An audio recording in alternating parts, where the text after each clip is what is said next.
ప్రసారం చేస్తూనే ఉంది ఏఎన్ఎన్ తెలుగు, అదేవిధంగా మహాపత్రిక.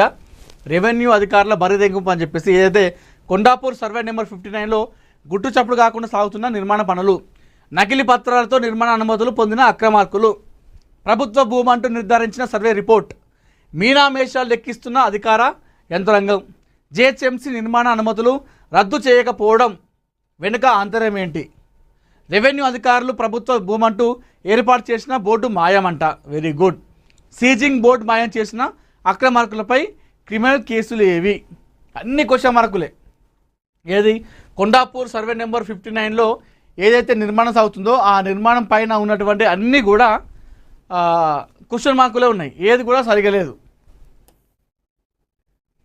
ప్రభుత్వ భూములను కాపాడాల్సిన రెవెన్యూ అధికారులు రియల్ మాఫియాతో కుమ్మక్కై కోట్ల రూపాయల విలువైన భూములు అన్యాక్రాంతం అవ్వడానికి పరోక్షంగా సహకారం అందిస్తున్నట్లు వాస్తవ పరిస్థితులు తేటతెల్లం చేస్తున్నాయి.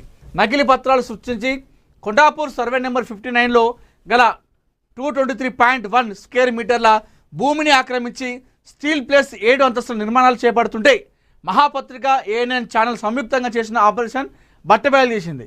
మన గతంలో చేసినాం, ఇది రియాక్షన్ వచ్చింది, కానీ అది అంతంత మాత్రమే. అక్కడ చర్యలు లేవు. ఆ బోర్డు మాయం చేసారు అంటే వెనకాల చేసిన మొత్తం కూడా చేస్తున్నారు గుట్టుచప్పుడు కాకుండా.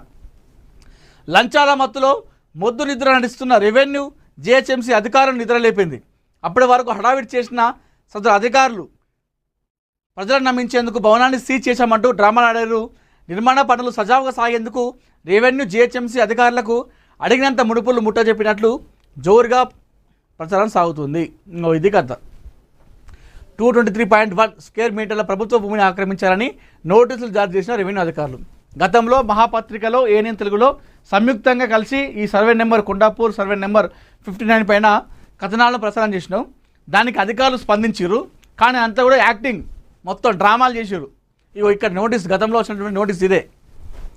మరి ఇక్కడ చూస్తే మీదకే అంతా చేసి ప్రస్తుతం అయితే దాన్ని అట్లా నడిపిస్తూ ఉన్నారు. ఇది పూర్తిగా వార్త చదువుతాం మనం.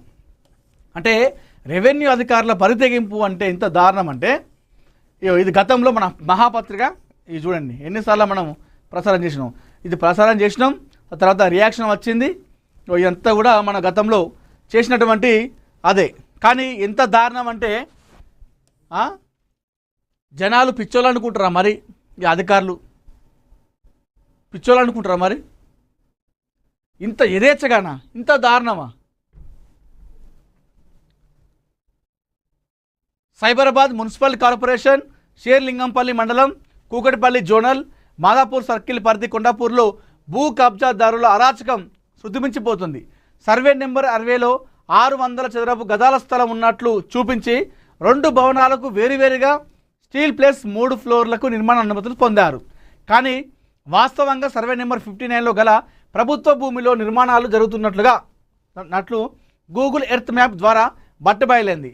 రెవెన్యూ అధికారులకు ఫిర్యాదు అందినప్పటికీ కబ్జాదారులు లక్షలాది రూపాయలు ముడుపులు ముట్టజెప్పడంతో వారితో కుమ్మక్కై ఎటువంటి చర్యలు తీసుకోలేదని స్థానికులు మహాపత్రిక, ఏఎన్ఎన్ ఛానల్ దృష్టికి తీసుకొచ్చారు.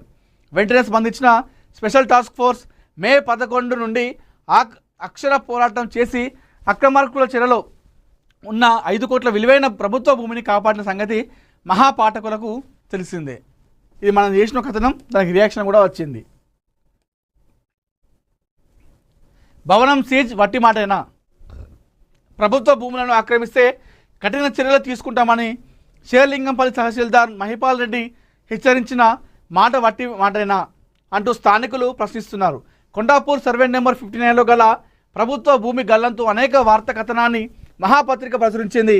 ఆ మేరకు రెవెన్యూ టౌన్ ప్లానింగ్ అధికారులు సంయుక్తంగా రంగంలోకి దిగి విచారణ చేపట్టినట్టు నటించారని స్థానికులు పేర్కొంటున్నారు. మరి యాక్టింగే కదా, అది యాక్టింగే కదా. నోటీసులు ఇచ్చారు, సీజ్ చేసినట్టు చెప్పేసి మొత్తం అన్నారు, అంత హడావిడి చేసారు. మరి చూస్తేనేమో వెనకాల జరిగిన మొత్తం జరుగుతూ ఉన్నాయి. గుట్టు చప్పుడు కాకుండా నిర్మాణం జరుగుతుంది. ఎట్లా జరుగుతుంది నిర్మాణం? మరి అక్కడ సంబంధిత అధికారులు ఏం చేస్తూ ఉన్నారు? రెవెన్యూ డిపార్ట్మెంట్ ఏం చేస్తూ ఉంది? అంటే అంత దారుణంగా రోడ్డు మీద లక్షలాది వేలాది మంది చూస్తూ ఉంటే అది సీజ్ అని చెప్పేసిన మా భవనాన్ని ఏ విధంగా మీరు అంతమంది చూస్తూ అంత పిచ్చోళ్ళు అనుకుంటారా? లేదంటే డబ్బులు ఇస్తే ఏ పని చేస్తారా అధికారులు? డబ్బులు ఇస్తే ఏ పైన చేయడానికి రెడీ ఉంటారా?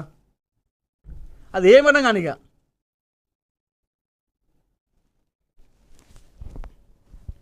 ఇంత దారుణం ఇది అంటే ఇంకా చూడండి, ఇగో 2 భవనాలకు వేరువేరుగా జారీ చేసిన జిహెచ్ఎంసీ అనుమతులు. ఇగో చూడండి, జిహెచ్ఎంసీ ఏం చేస్తుంది, ఆ రెవెన్యూ డిపార్ట్మెంట్ ఏం చేస్తున్నారు?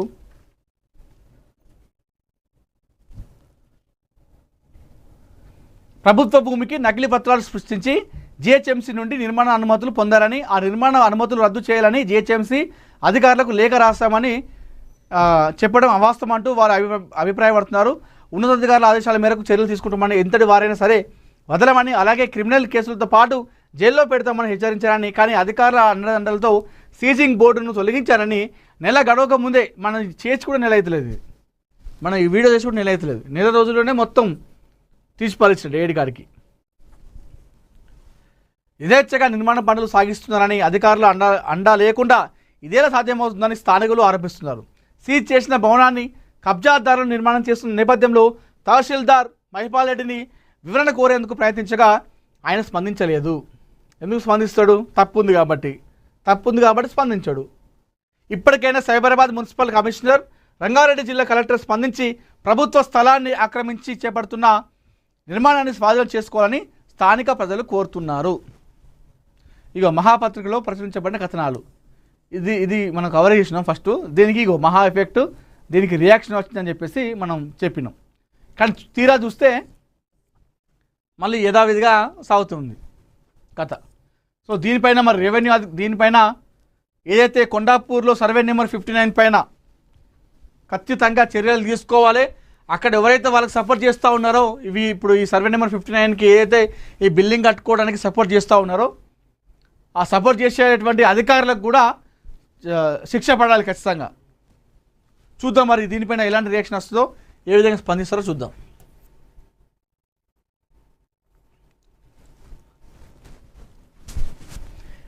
డిఎస్పీ భీమిరెడ్డి అరెస్ట్, 200 కోట్ల అక్రమాస్తులు. Very good. 2 కిలోల బంగారు ఆభరణాలు సహా భారీగా ఆస్తులు గుర్తింపు. హైదరాబాద్తో పాటు మొత్తం 16 ప్రాంతాల్లో ఏకకాలంలో సోదాలు. మణికొండ మున్సిపల్ మాజీ వైస్ చైర్మన్ నరేందర్ రెడ్డి ఇంట్లోనూ సోదాలట. 200 కోట్ల అట అక్రమాస్తులు. డిఎస్పీ భీమిరెడ్డి ఈయనే. కనిపించే 3 సింహాలు చట్టం, ధర్మం, న్యాయం. అయితే ఆ కనిపించిన 4వ సింహమే పోలీస్. మన సాయి కుమార్ గారి డైలాగ్ ఉంటుంది, పోలీస్ సినిమా అనుకుంటా. అట్లాంటి సినిమా చూసినప్పుడు మనకు పోలీసులు అన్నా, పోలీస్ వ్యవస్థ అన్నా మంచిగా అనిపిస్తుంది. చాలా అంటే అరే రెస్పెక్ట్ పెరుగుతుంది. బయట కొంతమంది పోలీసులు వాళ్ళు ఆ మానవత్వంతో పనిచేస్తూ ఉంటారు. నిజంగా పోలీసు వాళ్ళు నిజంగా చాలా వాళ్ళు దేవులే అని చెప్పేసి అనుకుంటాం. ఇట్లాంటి వాళ్ళు ఏవట్టి కొంతమంది, అందరూ కూడా కాదు. ఎందుకంటే జనాలు పాజిటివ్ కంటే ఎక్కడ నెగిటివ్ చూస్తారు. ఒక్కరిద్దరు చూసి అనుకోండి ఇట్లుంటే అది ఓవరాల్గా పోలీసు వ్యవస్థనే అనుకుంటారు. అందరూ పోలీసులు అలా లేరు. ఇప్పటికీ వచ్చే జీతానికే పనిచేసే వాళ్ళు చాలామంది ఉంటారు. కేవలం జీతం పైసలు తీసుకొని నిజాయితీగా పనిచేసే పోలీసులు చాలామంది ఉన్నారు ఇప్పటికి కూడా. ఎక్కడో కొంతమంది వల్ల, ఇలాంటి భీమిరెడ్డి వాళ్ళ వల్ల ఎంటైర్ పోలీస్ వ్యవస్థకే అది పోతుంది. 200 కోట్ల అంటే నాకు అర్థం కాదు. అక్రమాస్తులు 200 కోట్ల. అది పైసలు అనుకున్నారా లేదా పెంకాసలు అనుకుంటారా? 200 కోట్లు ఏంటంటే ఆ పైసలన్నీ ఇవ్వలేము. మరి 2 కిలోల బంగారు ఆభరణాలు సహా భారీగా ఆస్తులు గుర్తింపు. చూద్దాం ఒకసారి ఆగండి.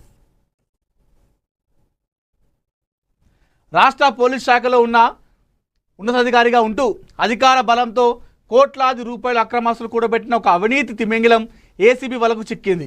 పోలీస్ కంప్యూటర్ సర్వీసెస్ విభాగంలో డిఎస్పీగా విధులు నిర్వహిస్తున్న సంకిరెడ్డి భీమిరెడ్డిపై ఆదాయానికి